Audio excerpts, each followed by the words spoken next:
Okay, Yaron identified himself as a grandson, so now we have a granddaughter, because our next speaker, Professor Shira Chapman from Ben-Gurion University, was at a certain time a student of Yaron. So please, Shira, you will talk about the surprising link between black holes and quantum computers.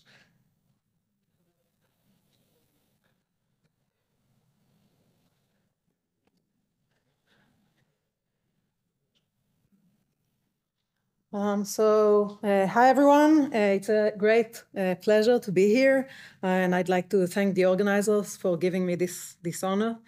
I did not personally know Yuval, but when I was preparing this talk, I found out what Yaron was telling us, that he was actually very interested in gravity and in black holes and in many of the ideas that were the seeds of what I'm going to tell you about today, and I'll have more to say about that towards the end of the talk. So today I'm going to tell you about a surprising link between black holes and quantum computers. And to tell you that, I need to start by telling you what those two things actually are.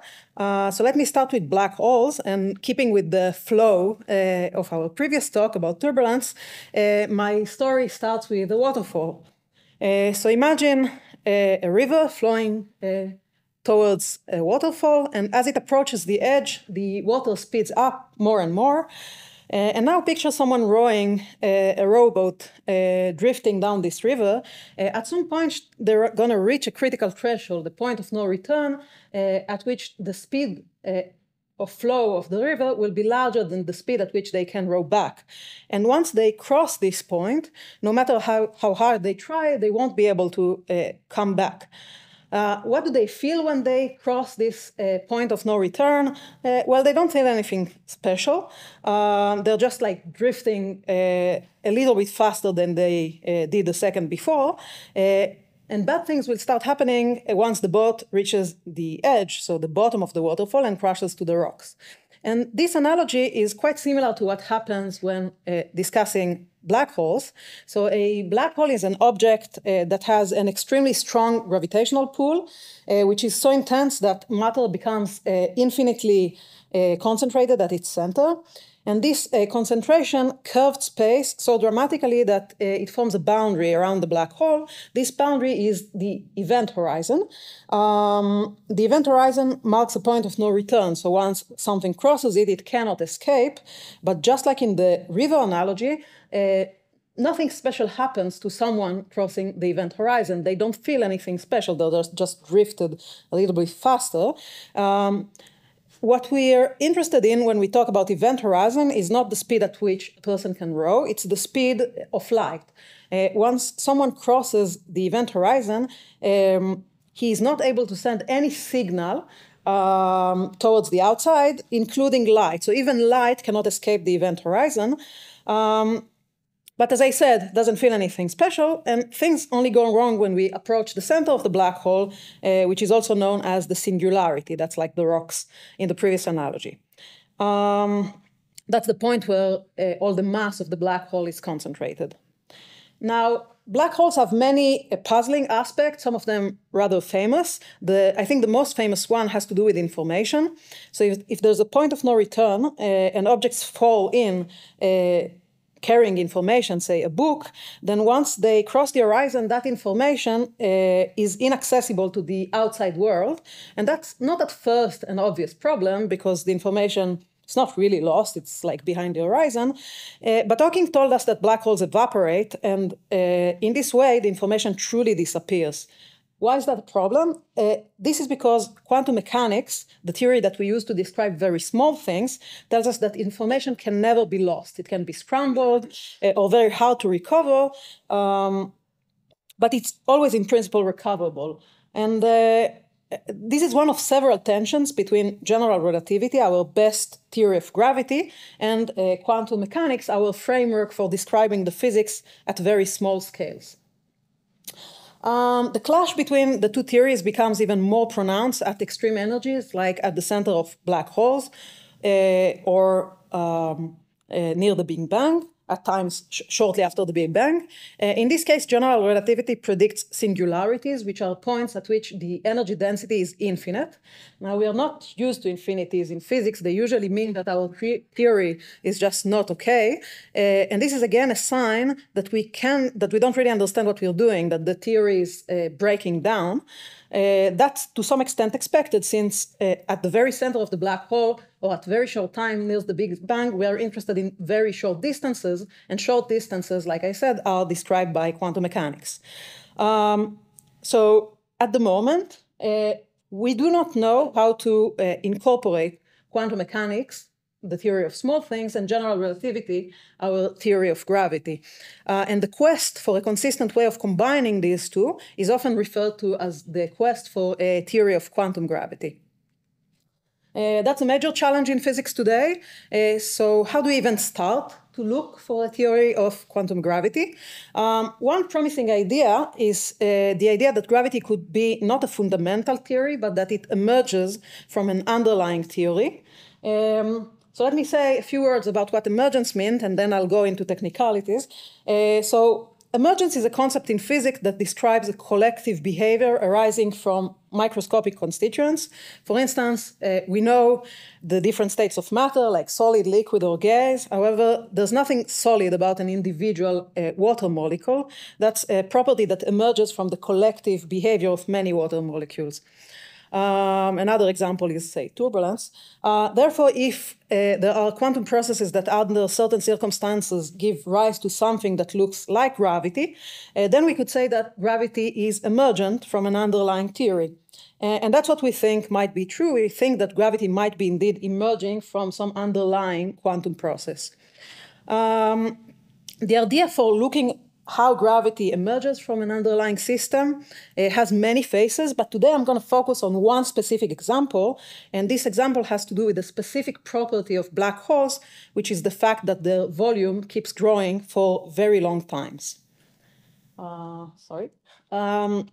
So what exactly do I mean by this? What do I mean by saying that the volume of black holes grows? Well, almost forever. I mean that even though from the outside black holes just appear as some sphere of constant size, the interior volume grows bigger and bigger all the time as space stretches towards the singularity. This growth is linear and it persists for a very long time, exponential in the entropy of the black hole. And that's not something we're used to in physics. We're used to that when we throw a stone in a river, then this river like kind of bubbles for a while, but then equilibrates after a short amount of time.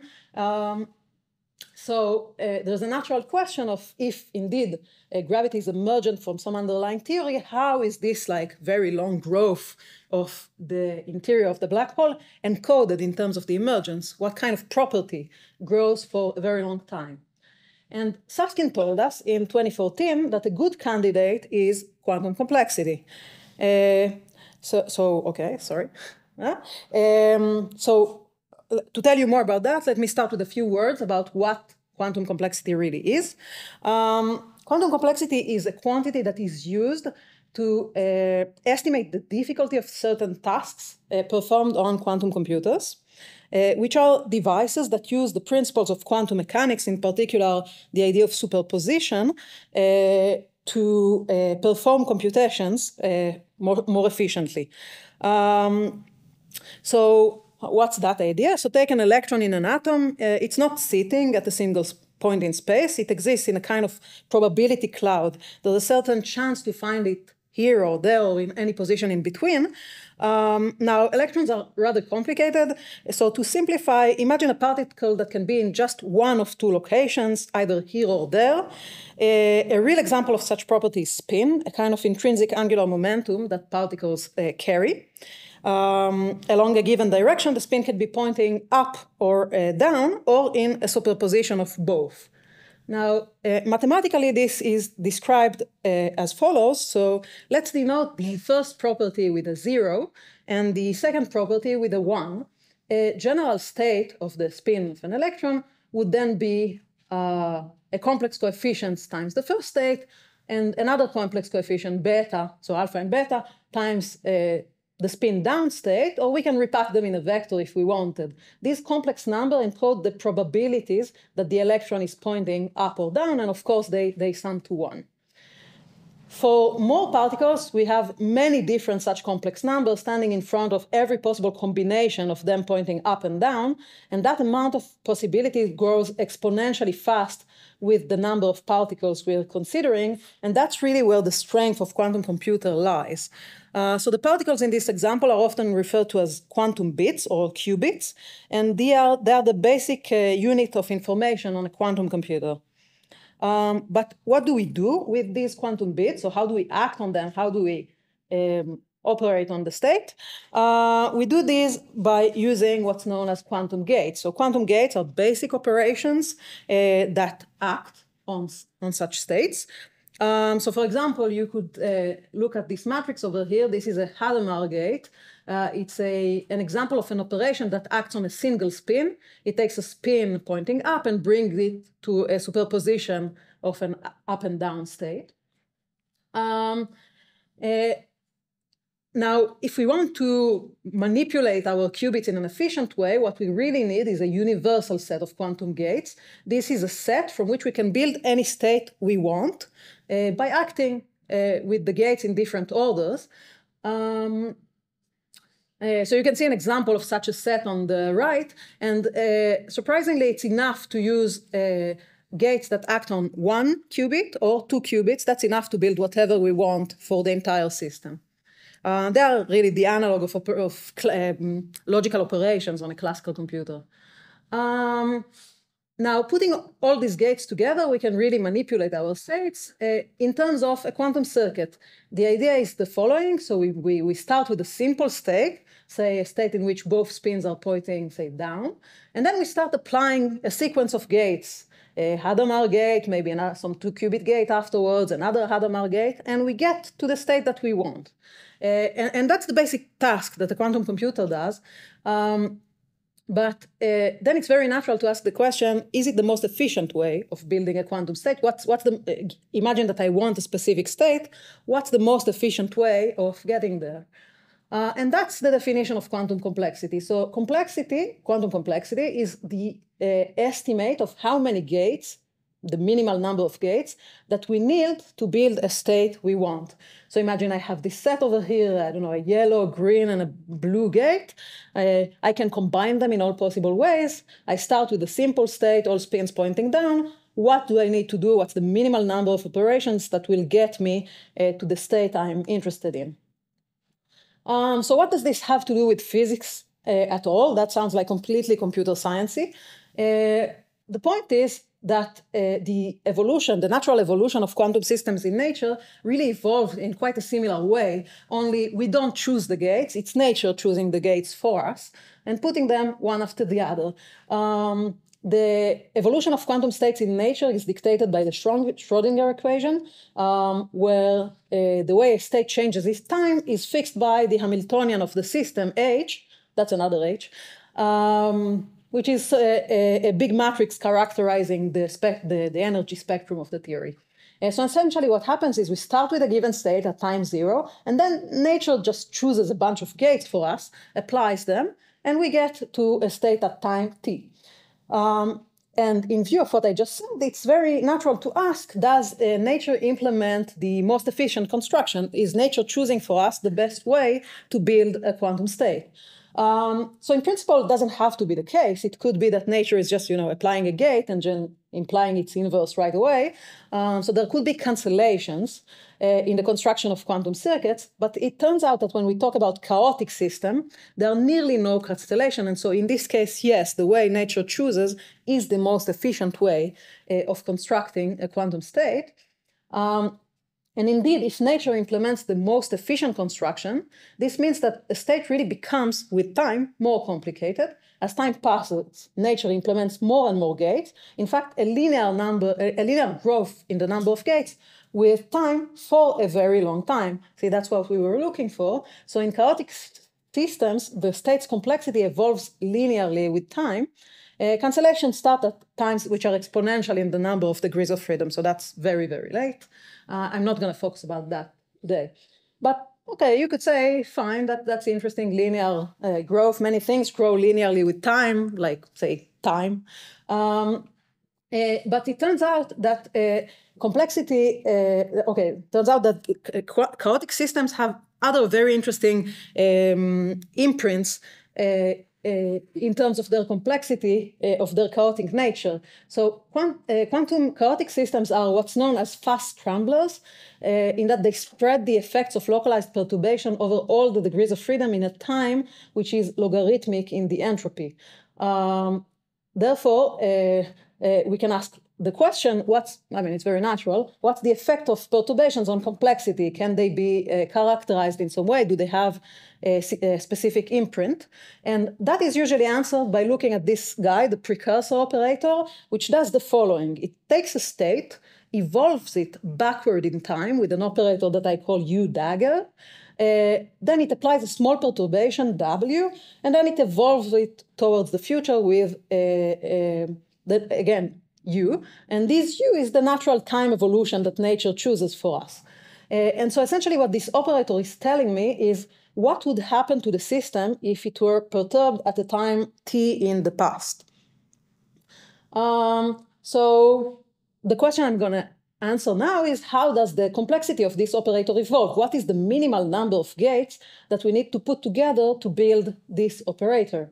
It turns out that you can answer that with just some combinatorics arguments. And the idea is the following. So imagine that the way nature works is just putting gates one after the other, G1 through Gn. These are going to be the blue blobs, and the circles are just the qubits on which these blobs act or operate. Then there's the perturbation. That's going to be in red. It's a very simple one acting on a single qubit, and all the inverses of the gates that we've seen on the left. And now to answer what's the complexity of the precursor operator and how it evolves with time, I'm going to just do a simple count. So if the perturbation were not there, all the gates in the backward time evolution and the gates in the forward time evolution would just cancel out. And in this way, the complexity would just be 0 at all times. But since I have a perturbation, I start with a complexity of 1 at time 0. That's just W itself.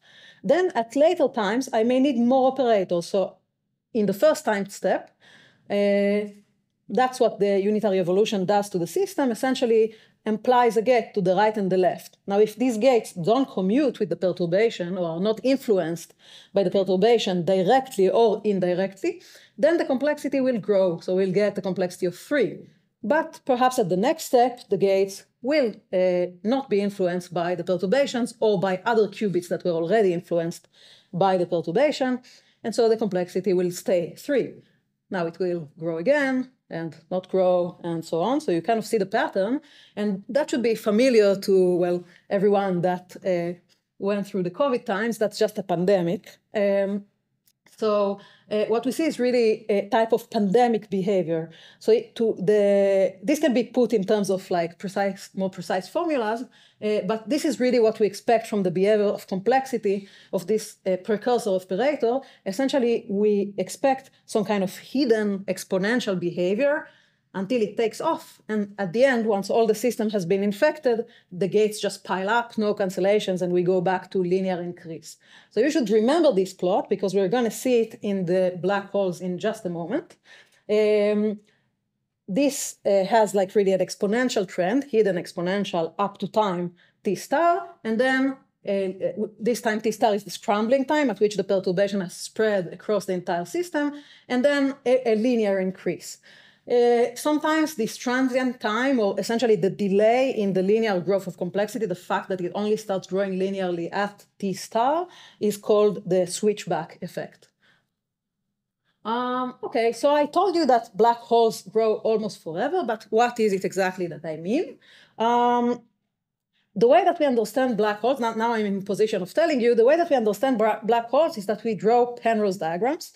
Penrose diagrams are a type of drawing that someone worked very hard to do for us, in which they distorted gravitational setup in order to put it on the page in such a way that, well, clearly distances are not faithfully represented because we can't fit a black hole on a slide. But these drawings have a very nice property that light rays are always mapped to 45-degree lines. So here's an example of such a diagram.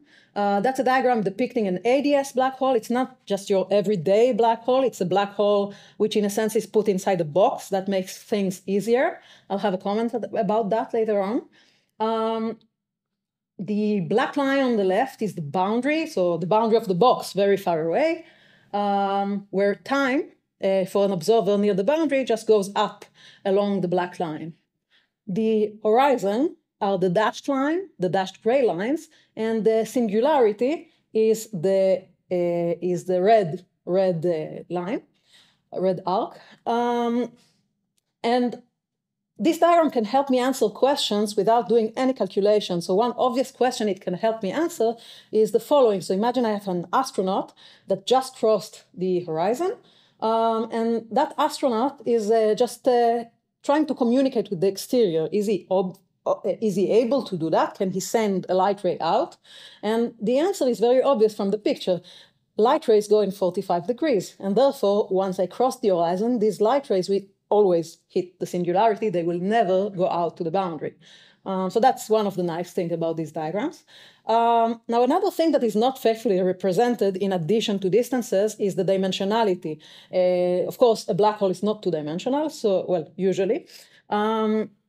And the way this is done in this diagram is that every point in the diagram is really a sphere. So what do I mean when I say that black holes' interior grow for a very long time? Here's what I mean. I mean that if we look at the volume of a slice that goes behind the horizon at a certain time, that's really how it looks. Every point, as I said, is a sphere. Points closer to the boundary of the box are larger spheres. Points closer to the horizon are smaller spheres. And so as time goes by, these spheres just become longer and longer and longer. And you can do the calculation, and you'll find out that these spheres are growing linearly, just like complexity. But as we said before, well, linear is not that impressive. It would be much more impressive if we could show how complexity reacts to perturbations and see this kind of switchback effect, exponential growth, epidemic, and so on. And it turns out that this has an analogy in black holes as well. So what you have to do to put a perturbation in the system is send a shock wave into the black hole, and then ask again the question about the volume. How does the volume of the black hole react when I send some shock wave towards the inside? So we answered that question quite a while ago. And that's what we see. So essentially what we see is that exactly the same plot from before, if you remember. So we really see like kind of a hidden period of exponential growth followed by a linear transient time. It's exactly the same plot as for complexity. So you see some formulas over there describing at which time exactly it takes off, determined by the energy of the shock that you send in and the mass of the black hole. Another interesting thing is that if you look closely, you are able to see and fit the exponential growth at early times in terms of a characteristic exponent. And that exponent is very famous because it's really a well-known bound for the maximal speed at which systems can scramble or can perform an epidemic spreading. This sometimes goes under the slogan that black holes are the fastest scramblers in nature. Okay, so I go back to the idea of emergence. The fact that we see these two behaviors as really one like the other is a hint for us, and there are many more, of course, many more hints. That's only one of many, that gravity is in fact emergent from a quantum mechanical system, and we can compare gravitational properties to basic computational properties of the quantum mechanical system. This relation sometimes goes under the name of the ADS-CFT correspondence. But if you remember when I was showing the Penrose diagram, I said that that the black holes were kind of put into a box. But our universe is not a box. We don't live in a box. Where we really live is in an expanding universe. Our universe also has a horizon. It has a cosmological horizon. That's the place where galaxies are reclining from us faster than the speed of light. And so it's very natural to ask whether gravity in the expanding universe also emerges from some underlying theory. The answer, well, we don't know, but we can look for similar behavior, so we can start to explore and see, I don't know, volumes and how they react to perturbations to try and get a hint about where, if indeed gravity in an expanding universe is emergent, where it could be emerging from. And turns out that when you consider that question, you see actually something very similar to the switchback effect. I view it as a kind of a first hint. Very good. So I've told you what I had to tell you about our work, but I also wanted to say something about Yuval. So as I said, I didn't personally know him, but when I was preparing this talk, well, of course, I knew his work. I mean, in the particle physics class, we learned about the SU3 classification of hadrons and so on, but I didn't know before preparing the talk, I need like 2 minutes. 1 minute. Is that he was actually very interested in black holes and in quantum information and in concepts like complexity even. So when I was preparing the talk, I scrolled through his last papers and I found a paper that had this title that is very appropriate for the events of birthdays, black holes and evolution. It's a paper that he wrote for the 60th birthday of the Italian astrophysicist Remo Ruffini. And it was actually quite difficult to get the paper because it was nowhere to be found online or in any library in Israel. We had to go to Florida State University for that. But I did find the paper, and he's mentioning many of the ideas that I told you about today, or let's say early seeds of them. He's mentioning quantum information in falling in black holes, and holography, and complexity, and so on and so forth. And he also has kind of nice numerological ideas about base 60 and why it's a very beautiful age for birthday, in that it's a natural division for angles, and it's a natural division for units of time. And he says, note that the same argument fits the celebration of the 120th birthday. So I think he was really leaving a hint to the organizers so that we should meet in 2045. Yeah, that's it. Thanks for the video.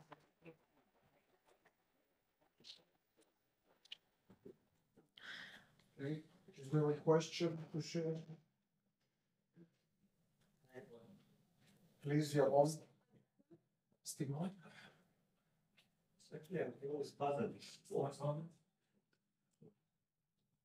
you hear me? Yeah. Now, yes. I was always puzzled about this complexity story because from computer science point of view, calculating the complexity is an NP-hard problem.